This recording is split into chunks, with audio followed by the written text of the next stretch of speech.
Hello and welcome back to the Coming of Cage podcast, your Nicolas Cage movie review podcast. I am your host, Derek, alongside your other host, Ryan, who is right over there. Yes, virtually in the same Zoom room as Derek. Virtually. That's right. Virtually and literally, however you want to look at that. And today we've got a weird one for you. We are talking about Nicolas Coppola's very first credit ever, which was actually a failed TV pilot called The Best of Times that stars Crispin Glover, of all people. And I mean, the synopsis on IMDb, I don't really think necessarily explains it well, but I think it's fine. It's fine. Here's the lives of seven teenage friends in 1981, singing, dancing, and breaking the fourth wall. I guess that's fine. Yeah, I mean, that's the broadest description of it for sure. Takes place in California.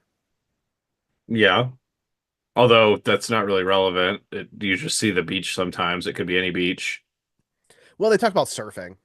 Yeah, there's no surfing anywhere else in the world or any So, beaches. nope. So only in Not. California. Yep. Hmm.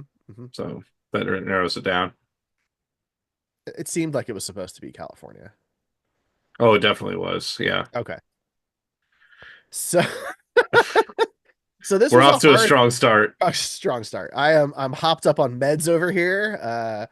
But this was a weird one to narrow down because there's a movie called The Best of Times starring Robin Williams and Kurt Russell, which I think probably would have had more fun watching.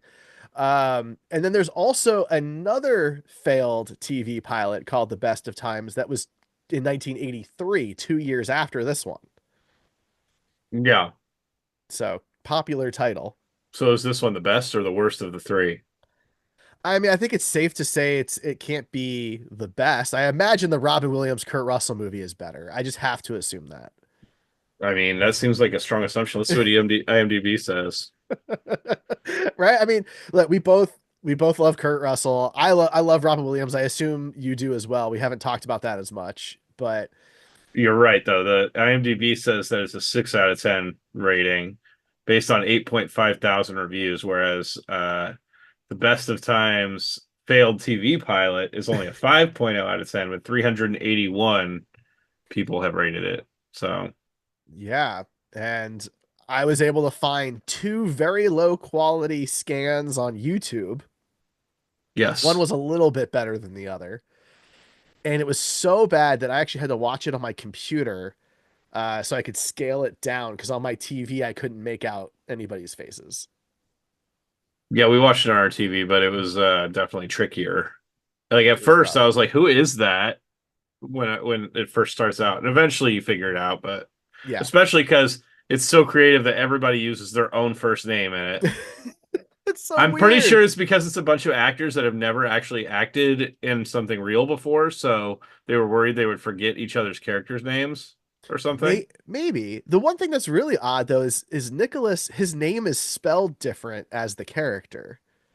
It's got the Yeah, H, I which think that was just a typo in the credits. you think? Okay. Yeah, if I had Yeah, to so guess, because everybody else's name is spelled exactly the same. yeah, So that's fair.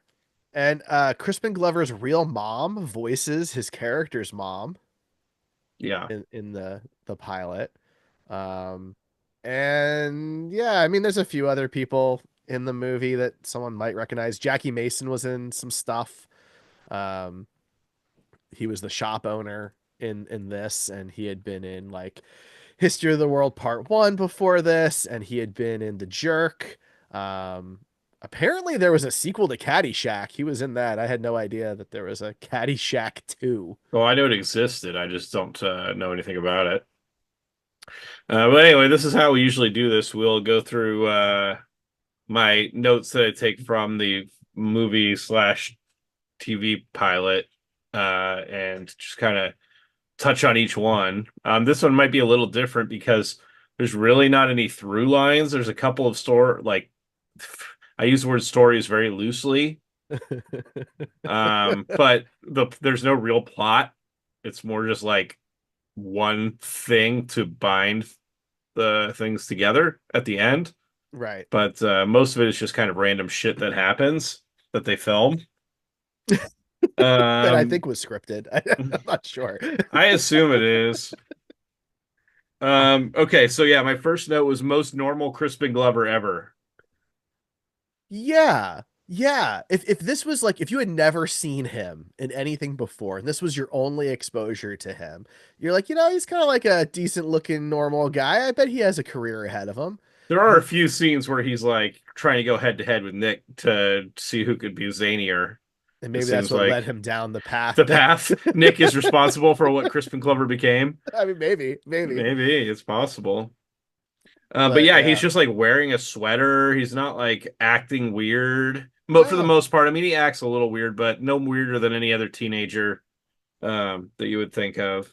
Well, it's a very like cheesy, heavy-handed show. And so he's just very like public service announcement over the top. Yeah, and I think right up front we should say that this thing does not, at least for me, didn't seem like it had any idea what they actually wanted it to be. I couldn't tell if they wanted it to be a sitcom or if they wanted it to be a variety show or what exactly it was supposed to be. I think I think it was supposed to be a musical sitcom that had like quote real moments in it that were supposed to be like life lessons, but it's all But that's like every sitcom ever, other than the musical well, part. but these like it's almost like the show stops for a second and the character is just talking to the audience, You mean right? like Saved by the Bell when Zach Morris would say Yes. time out and just talk to the audience? Yes. I'm saying it's like that's not Yes. a new concept. Well, it was back then. Maybe This in was 81 it was. 1981. Yeah, Saved maybe in by the Bell 81 it was a was. decade and a half later.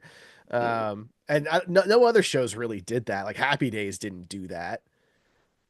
Yeah. You You so know, you're saying Saved by the Bell got the idea from the best of times. I'm not saying that. I'm Oh, just okay. saying that the idea, from my perspective, was at least somewhat new in 1981. I'm not saying that that was a good thing because I don't think it's executed well. But I think that's what they were trying to do. It's so heavy-handed. It's written so over the top that it there were a lot of times where I wasn't sure if it was supposed to be funny. Okay. Here, well, answer me this, since you seem to have an answer for everything about this Everything, show. everything. Who was the show for? Yeah, that's very unclear. Was it for teenagers? You would think Because it's so. made to relate to teenagers, but then it has messages for adults about teenagers. Right. It's for the adults who are watching the show with their teenagers, which I can't imagine was very common. That's a pretty small demographic, so a Agreed. small target you're trying to hit there. Yes. I Yes. see. The way I took it was that it was uh, they were throwing a lot of shit at the wall to see what the executives liked. If the executives liked the musical parts, then it was going to be more of like a musical type show, and if the executives liked the variety show type parts, then they'll do that. And, I think that they were just if they like the sitcom parts, then they would go with that. I think they were just trying to catch somebody's interest with something. It was a lot. And it's a big cast too. So it's Yeah. very hard to get to know any of these characters because every 30 seconds they just jump to somebody else. Yeah, even like almost an hour long version that we watched, it was hard to keep track of who was who and what was going on. So yeah, basically the show starts off with Crispin Glover in his bedroom, which is the typical messy boy bedroom with his dog on the bed and like shit everywhere. And he's trying to convince us that he knows where his mom is yelling at him to clean his room, and he's trying to convince us that he knows where things are at despite how messy it is. And so he's going to show us his tape player or something, Yeah, Walkman, his cassette player. cassette player. Yeah. Yeah, which he doesn't find, but he assures us that we've seen one, we've seen them all. Um, and I think that's the only scene I remember anything about from this movie. Well, other than some of the Nick Cage scenes, but it was just not great. I honestly, even this early on, I think I have a note about it later, but it's just the laugh track Oof. was distracting because it Yes. was laughing at everything and I couldn't figure out why it thought some things were funny. That was the thing. So okay, I don't know about you. I did not laugh once. No, other than maybe like when Nick Cage was acting a little weird or crazy, I might have laughed at that. But yeah, I don't think I laughed at anything intended or Right? No like laughed joke. along with the laugh track at all. Yeah, no, I'm with you there. Yeah. Rachel wants me to know that I was wrong about Saved by the Bell and that it started in 1987. So Yeah, that's why I went when you said that. I And never watched it. I never really watched it. I So grew up on it. So yeah, it sorry. was not long after this. Although Yes. they did stop with doing the timeout thing like 2 or 3 seasons in. See, even they knew better. Yeah. Um, so yeah, while he's explaining this messy room, like I mentioned, we get a fourth wall break right away, which I guess I had forgotten that the description said it was full of fourth wall breaks. It was very odd. There was a crap ton of fourth wall breaks in this. Tons. I mean, it was half fourth wall breaks, and like we keep talking about Saved by the Bell, but like Saved by the Bell did it maybe once an episode, if that. This was like every character got their own. Almost every scene there was some sort of fourth wall break. Well, And and like sometimes it was Nick's. just like looking at the camera, and sometimes it was like directly talking to you for 2 or 3 minutes. Well, that was yeah. Nick's is 2 minutes Yeah. of just him on the beach talking to us, I guess. Yeah. Well, we get all the friend intros after that because Crispin is talking about all his friends, and Nick's is literally him doing one-arm push-ups on the beach shirtless with his the world's tightest jean shorts. And that's how he spends most of the episode. Yeah, that's another thing to hit on. So the budget for this must have been about $18 because they made everybody bring their own clothes. Also, there was barely any wardrobe changes throughout the whole thing. And also there's only like 4 locations that they did all of the scenes. And then there was this one group of 3 girls Hmm. that kept having a scene in front of a makeup mirror and like doing makeup, and they had Yeah. this they did this exact same. They talked about different things each time, but it's literally the same thing, the same like layout of all the girls. It was ridiculous. Yeah, the Yeah. budget must have been extremely low for this. I would wonder if the actors even really got paid. I would be curious to know. I don't know if that, I doubt that information's available, but I would be curious. Yeah, my next note says out of quarters at 7-Eleven. Yeah. Oh, What because I've, he gets the phone call. yeah. And says, yeah, while Crispin is like doing this whole intro thing, he says, I've got to get to 7-Eleven. My friends are out of quarters.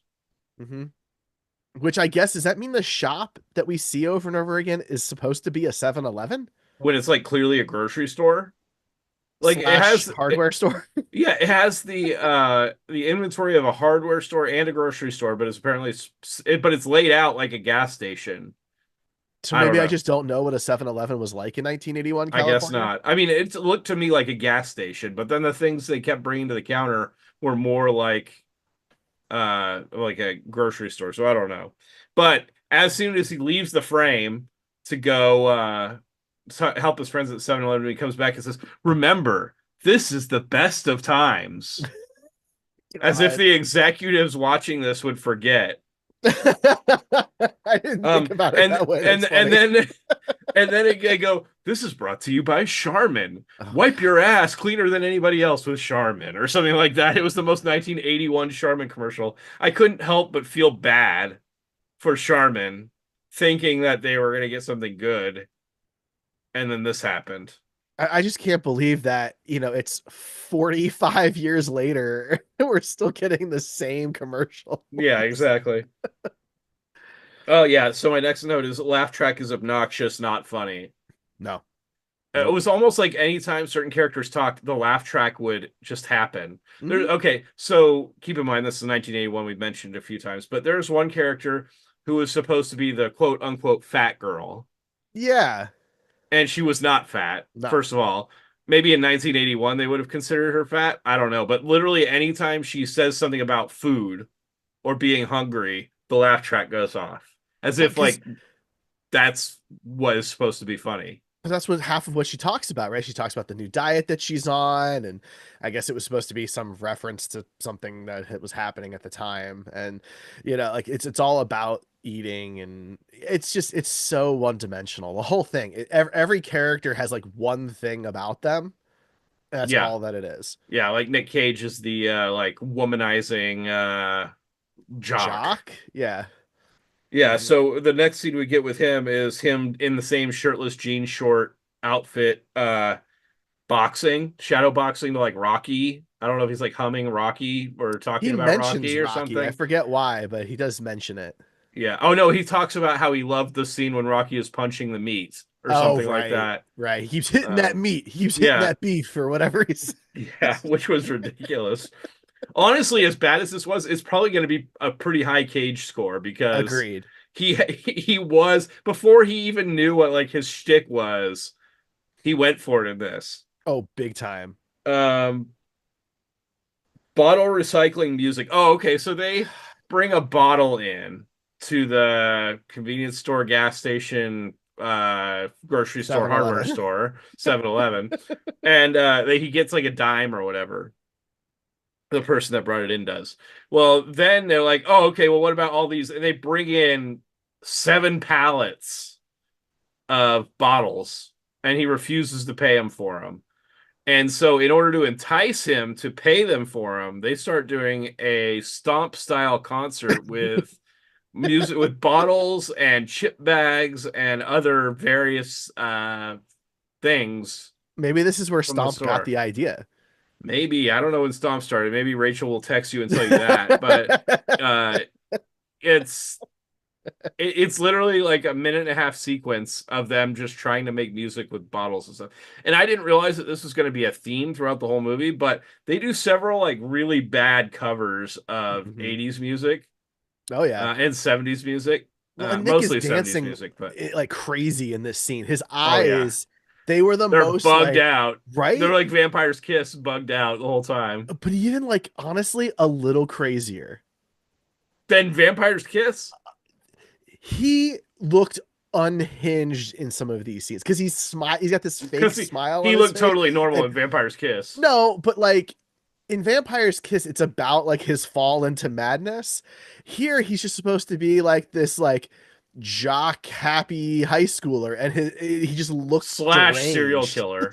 Right. I think his character's backstory was that he's also a serial killer, but there's no allusions to that at all in the actual script. It's just in his head. He's playing it that way. Well, that was episode 2, and we never got to Right, see right. it. We never got to see it. Yeah, my next note was it just keeps going because of this thing with no stop. And then yeah, Nick dances and everyone dances.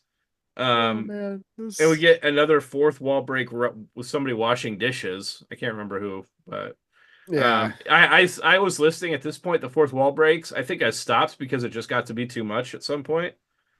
Nick working out shirtless again Mm-hmm. Mm-hmm. Mm-hmm. happens many times. Also in this scene, you could clearly see his penis through his jean shorts. Okay. I mean, given the low quality footage I was watching, I did not notice So in that. the Rocky scene when he was boxing, we were like, man, I feel like I can kind of see his penis there. But then I was like, no, I think that's just a shadow. But in this scene, like you can see it moving around. It's like got a life of its own in those jean shorts. It's clearly restrained and wants to be free. But yeah, it's definitely these jean shorts. I can't explain to you how tight they are. They look like they're painted on. Hmm. I mean, it doesn't have to be high quality for you to be able to tell that, Derek. You can I, I agree with me at least. I didn't notice that. I really No, I'm did. not I'll have talking to. about his penis. I'm talking about his pants being tight. You Oh, didn't they were notice very that tight. his Yes, yes, yes, yes, extremely tight. yes. Did you say you're gonna have to watch it again and check for that? Oh boy, you are committed, and I love that about you, Derek. Um, yeah, so he's trying to teach his nerd buddy how to talk to women, and the guy isn't even that nerdy. They did not pick No. a good guy for playing a nerd. He looked like he could have been like a jock in a different movie if they took his glasses off. You know what I Well, mean? Like that's the key, because he had right? glasses, you knew he was a Yeah. nerd. But yeah, he's telling his buddy how to talk to women, and then he sends him up to the only girl on the beach. And he's like, he walks up to the girls like, "Can you just like pretend you hear what I'm saying and laugh a little bit so that my friend thinks I'm talking to you?" And it's But just a really awkward, uncomfortable scene. but this has one of the most amazing quotes that Nick has ever said on film. Yeah, it was. We don't really exchange quotes from the movies we watch in our chat. But Derek felt the need to send me a screenshot and the quote as if I hadn't just watched it mere hours before. I thought it was special. It was special. I mean, I don't know if it tops the like Thor's hammer penis quote from what's the one where he has the weird high pitched voice, remember? The And she one where he's talks, got the weird yeah, high where pitched his voice voice. breaks and they kept it in the movie. Oh, oh, The time oh, travel Peggy one. Peggy Sue Peggy got Sue got married. married. Yeah, I don't know if Yeah, it tops the like Thor's penis quote maybe on not. that one, but Well, because like it's the context. So he's talking to the nerdy kid, and the kid's like, well, like and Nick's talking about. It starts off as he's like, well, women are very sensitive. I'm like, okay, so he's trying to like be polite and stuff, and then he goes, they can read your vibes in your mind. yeah. And so I'm he's like, trying to what? tell the kid how to be confident. And he has a mantra that he thinks in his head because he thinks the women can read his mind, so they'll Yeah, believe this about him. And right. it's this. He goes, quote, "I am the most beautiful man you have ever seen. My magnificent biceps drive you wild with desire." End quote. That's it. Yeah. Um, It's just amazing. It's so great. and I mean, he wasn't quite as in shape as he was for the Boy in Blue, like 5 years later, But he looked good. but he was pretty good. I mean, Yeah. it feels weird to be saying this about teenage Nick, but yeah, I mean, he was in good shape for sure.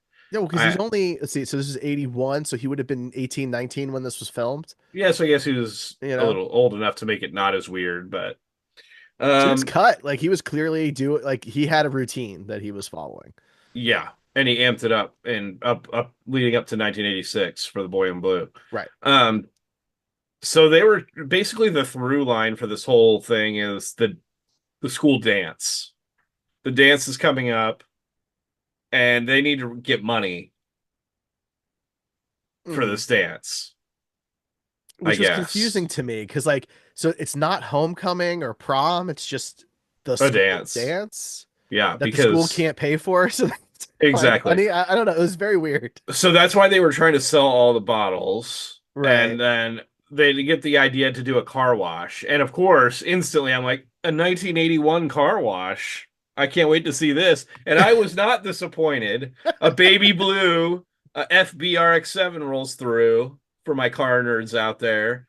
And it gets a little scene with popping up the headlights, which was great. Yeah. I know Derek liked that. But yeah, it was that was the highlight of the whole thing for me. It was seeing this like basically brand new RX-7 in 1981.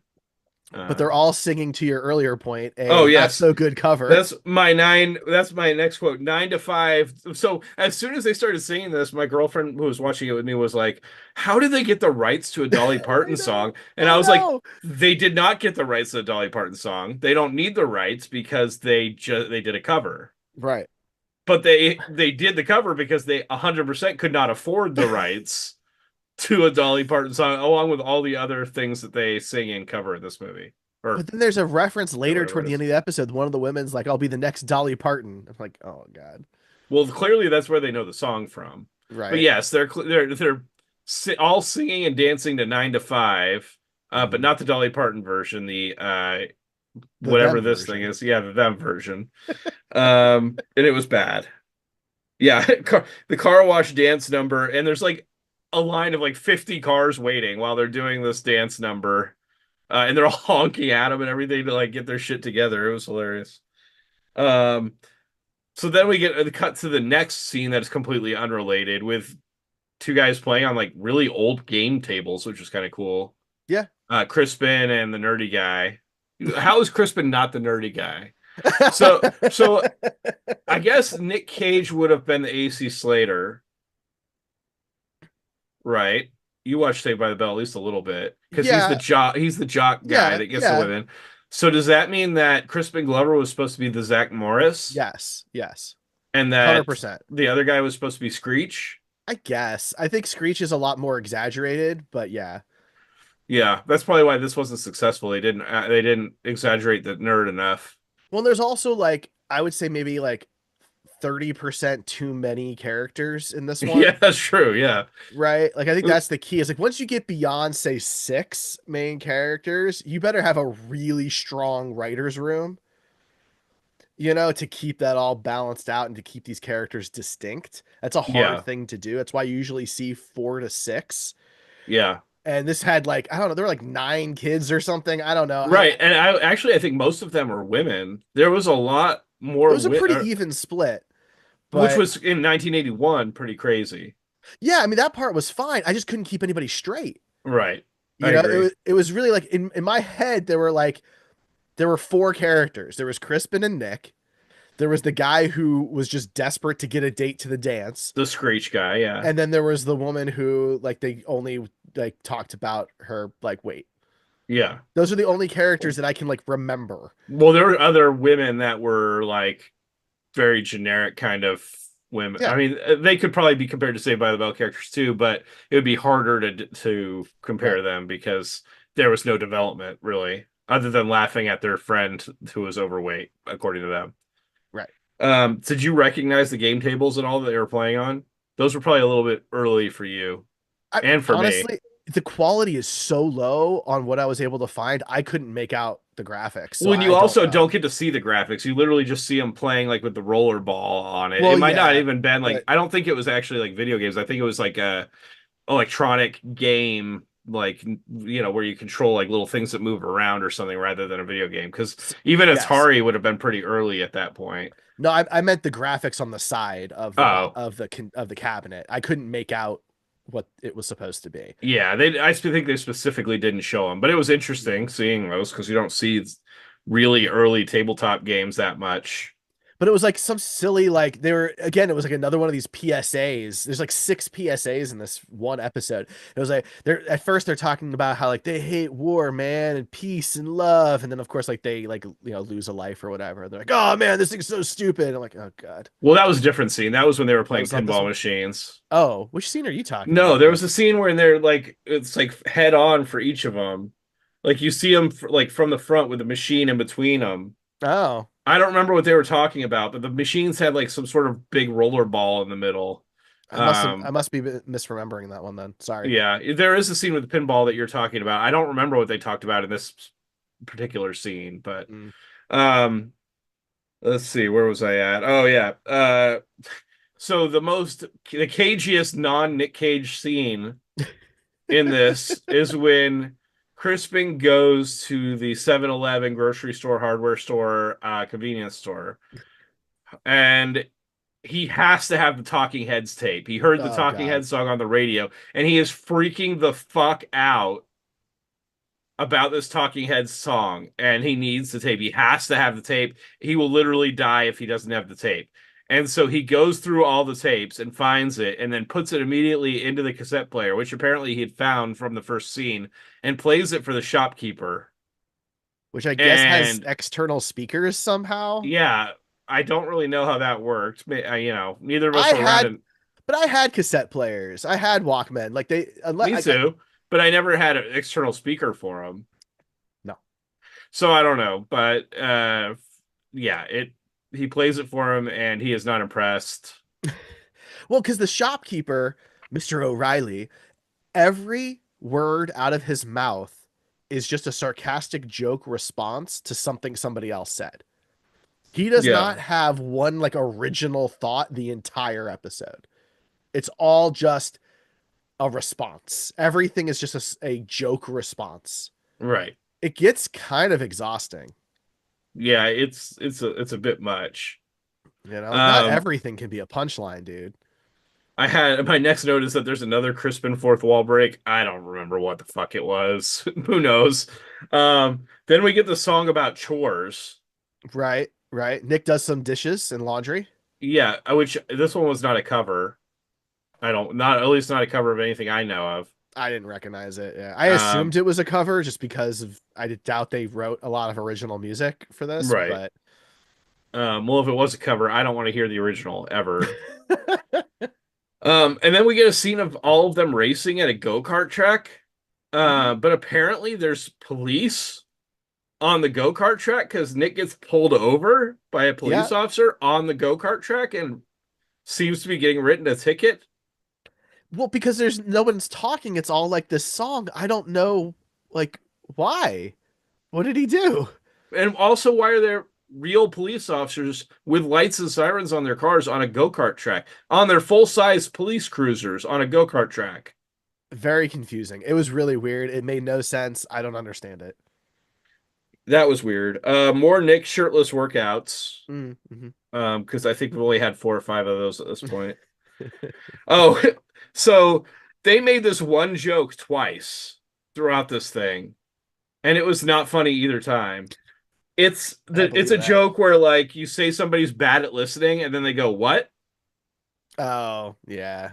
They do that joke, same joke with different people twice in this, and it's Hmm. not funny either time. No. Um, there's a dream sequence with Crispin and all the women, When he's shopping uh, for pants. where he's trying to get some pants, and these Yeah. women are like all over him once he puts his pair of jeans on, and they're literally like rubbing his thighs and like dancing around him like a harem. It was really weird. I have to imagine that that could not have made it on TV at the time. It was super weird. And also, we find out that a pair of designer jeans in 1981. Do you remember how much it cost, Derek? $80? $81. 81? Yes. Yeah, that seems insane because that's still expensive now. Right. That's not accounting for the fact that a dollar is worth less now than it was in 81. That's probably like $200 now. Right? Like that seems like that doesn't make I sense. mean, I guess designer jeans are going to be, I mean, anything is expensive. Yeah, sure, but like a designer pair of jeans today is 120, 140. Are they? I don't know. I guess I haven't Well, shopped okay. for. So pre-COVID, there was a store at the mall that sold Derrick jeans. And I was like, it'd be fun to have a pair of jeans that had like, that were my brand, right? And so I went to go look, and they were 140. So I did not buy them Wow. because Why not? I get my jeans at Kohl's. That it doesn't surprise me. Okay. So, If I have to spend more than 35 or 40 bucks on a pair of jeans, I'm unhappy. are you? Yeah. Okay. Well, I mean, I don't really I can't remember the last time that I bought jeans. They're usually gifted to me. So, I don't really have a good context for that. Um Next we get the next cover we get is a cover of Heartbreaker, Yeah. um which I think was originally somebody else's, but the most popular version is Pat Benatar. Hmm. Um what year did that come out? 79. So that would have been a pretty fresh. No, so Pat Benatar was the original. But yeah, 79 was when that was released. So that would have been pretty fresh in people's minds. Um, Bad. It's also an equally bad cover. Probably not quite as bad as 9 to 5, but pretty bad still. Not good. I mean, they were clearly trying to be like hip and relevant. It just, Yeah. I mean, I don't think they Well, succeeded. this whole thing reeks of the Steve Buscemi how do you do fellow kids Oh, meme. God. That's hilarious. That's what they could have just put that for the cover of this, and it would have been perfect Well, that because didn't it exist feels yet. like, well, time travel. So this whole thing felt like it was written by a panel of 35-year-olds trying to be teenagers.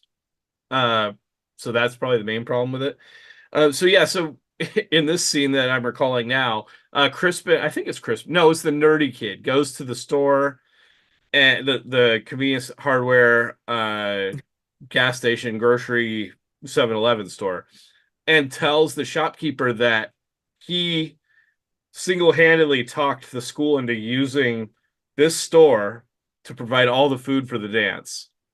And he's very excited. The shopkeeper is very excited. He clearly isn't like rich and he needs to survive, but these kids are breaking him. And then the kid says, "Oh, well, you have to give it to him for free. That's the deal." And I already agreed to it. It's like really the underlying story here is a bunch of teenagers exploit the shop owner. That's really what happens throughout Yeah, this really. episode.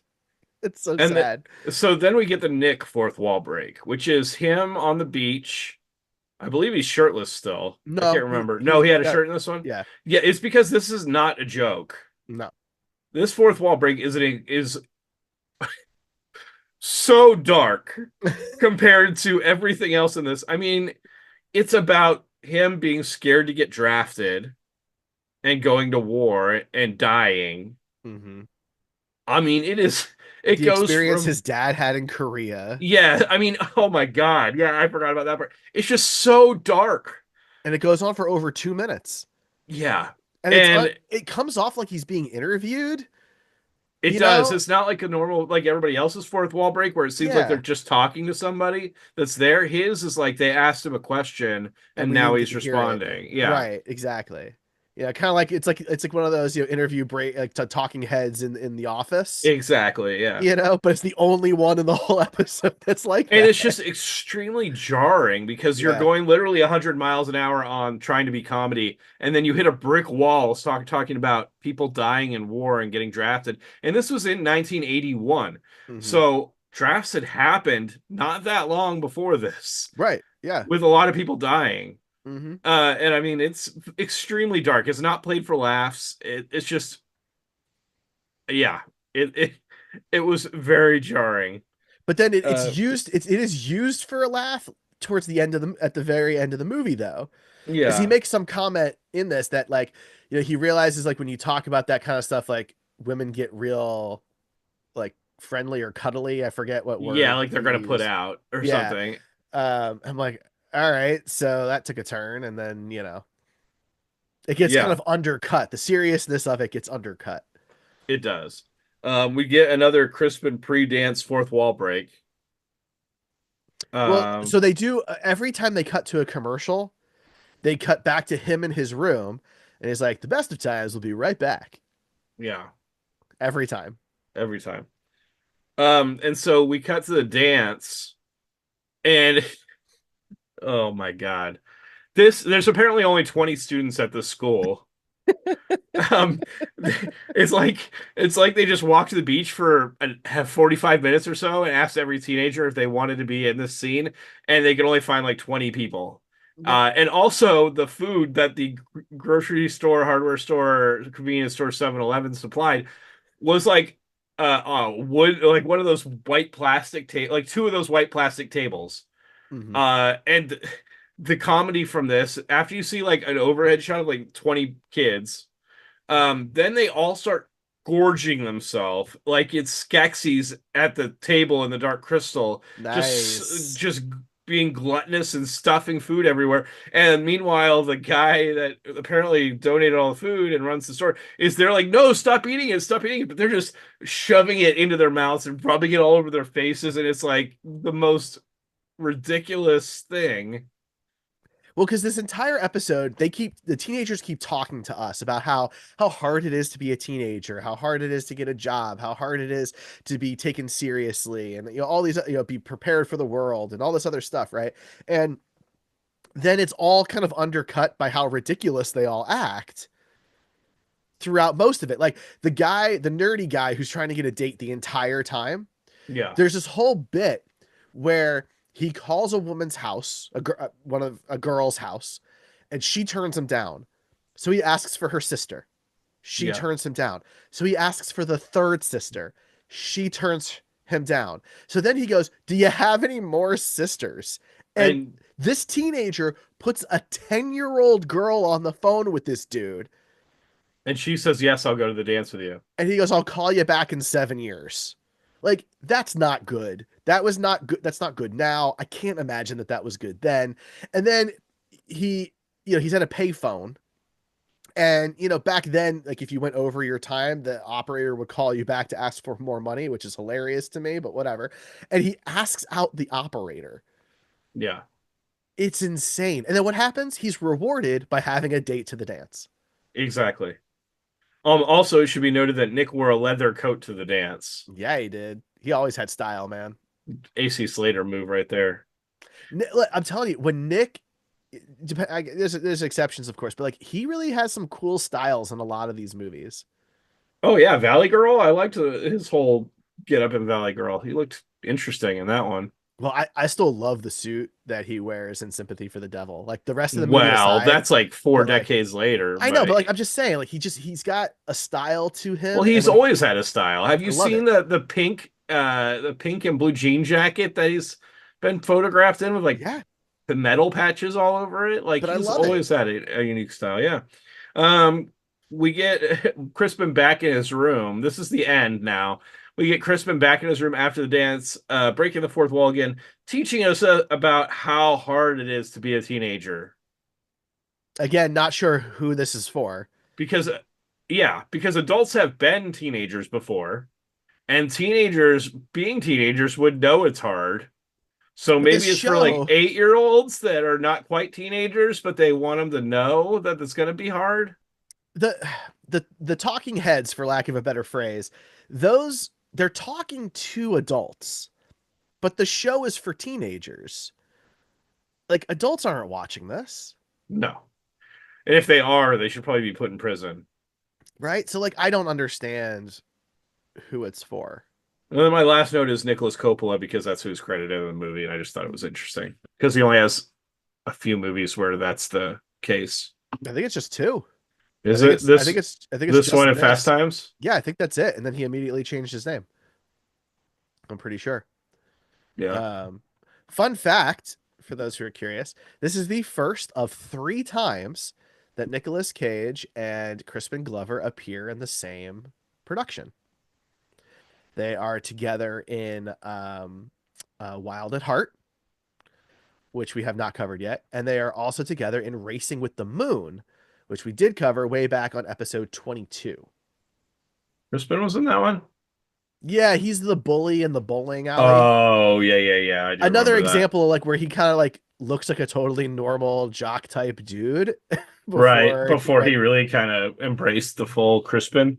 yeah, which is what he really is in Wild at Heart. By then he's really found himself. But Yeah, and just to reiterate, in this one, Crispin's character's name is Crispin, Mhm. and Nicholas's character name is Nicholas. Everybody's name, except for the shopkeeper, is their name. Right, yeah, Jackie Mason is Mr. O'Reilly, Yeah, but pretty much everybody else, if they have a character's name, it's their name. right. So usually after we do these, this is already a shorter episode, but usually after we do these, we read some reviews from IMDb. To just kind of see if to sway our decision maybe a little bit if we're leaning on the fence, and we don't know which way to go with it. We just like to get some other opinions in there. And this only has 3 total reviews on IMDb. 2 of them are 10 out of 10. Wow. Uh, Okay. let's see, from Guy Who Acts. Underrated classic. This sitcom is hilarious. I really loved it. Crispin Glover kills it per usual. It's kind of like Ferris Bueller before Ferris Bueller. Nicolas Cage gives a wonderful, subtle performance. Plus, he looks really good doing push-ups in the beginning. The laugh track is also great because it helps you to know exactly where the jokes are, and there's a lot of them. Don't get me started on the song and dance numbers. 10 out of 10. I can't tell if that's sarcastic or not. Look, you can like it all you want. You're using the word subtle wrong. Right? Yeah, like I think, yeah, that's what Right? makes me think that maybe this is sarcastic. Maybe. Yeah. Um, this is Yeah. one of the best TV shows ever from You Are Squishy on IMDb. For Crispin Glover fans, this is the must see to end all must sees. Crispin plays Crispin as well as narrator. That's right, Crispin officially breaks the fourth wall, and he does so repeatedly, talking directly to us. Every word coming out of his mouth is pure gold. Crispin has rarely been funnier. In many ways, the humor stems from our knowledge of Crispin that comes from films he's appeared in after the best of times. He is quite young in this picture. Watching him attempt to shoehorn his persona into a sitcom variety musical made for TV is one of the funniest things I've ever seen in my life. Nicolas Cage is also unreal. Definitely his funniest performance ever for similar reason. Jackie Mason also appears. I'm not a big fan of his, but I'm sure fans of his would really like this as well. This is probably not for you if you're neither a Crispin Glover fan, nor a Nicolas Cage fan, nor a Jackie Mason fan, unless you just like really, really bad TV. As really bad TV goes, and by really bad TV, I mean TV so bad it's gone past bad and back to good. This is absolutely the cream of the crop. Never have I laughed so hard at anything that was intended for a television audience. Unfortunately, it's almost impossible to find a copy of this. Please, someone, for the good of humanity, put this on DVD.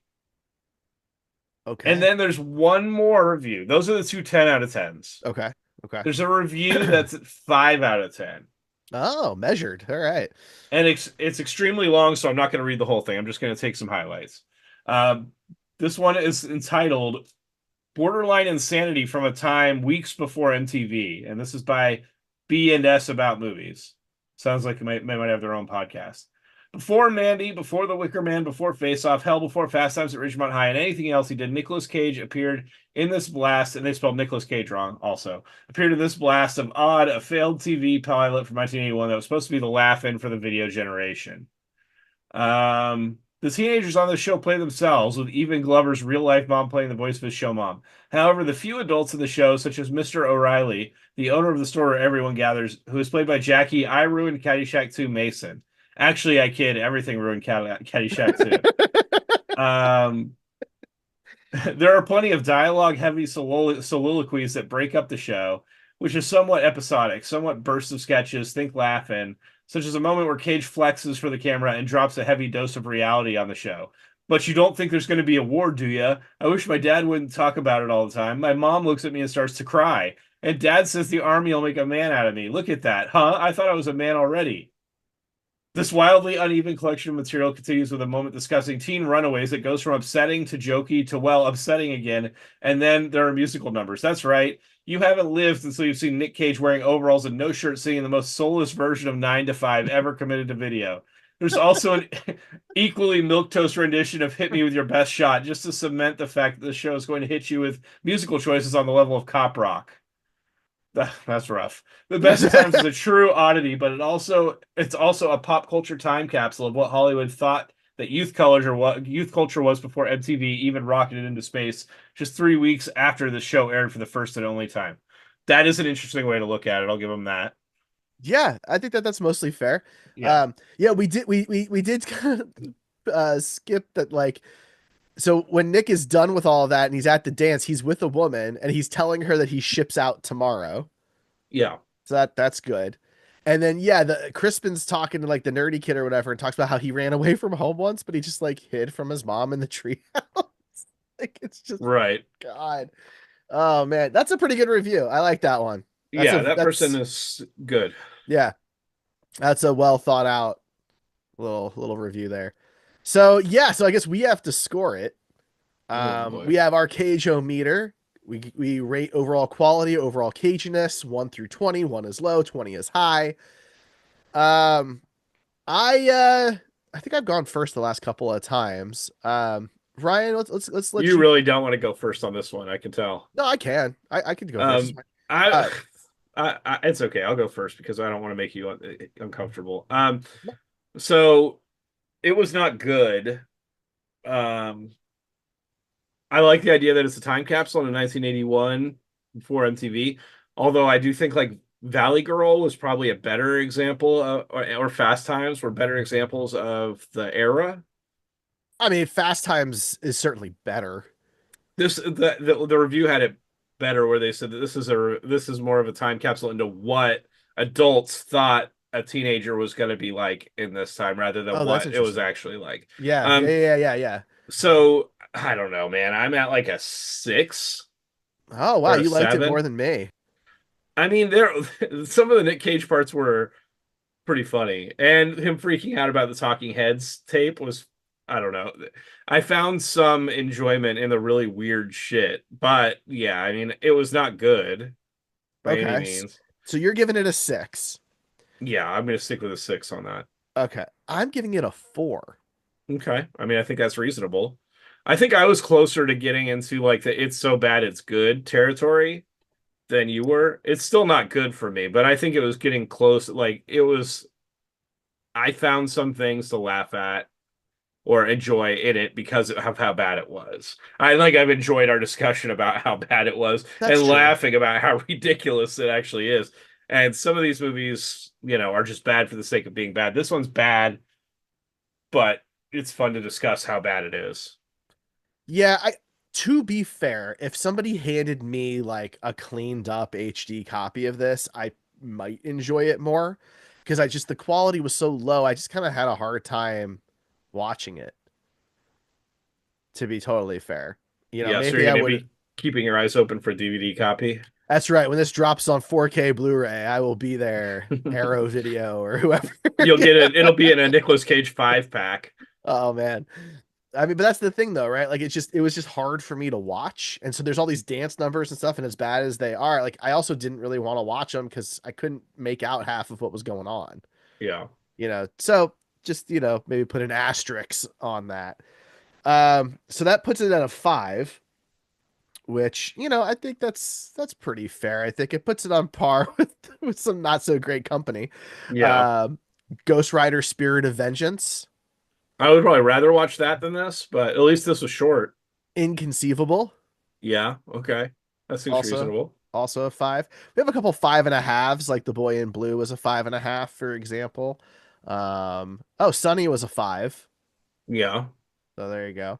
And Outcast was Very a five and a different, half. very different movies in that Yeah. in that category there, in that specific scoring range. Now we have caginess. I think he's pretty cagey in this.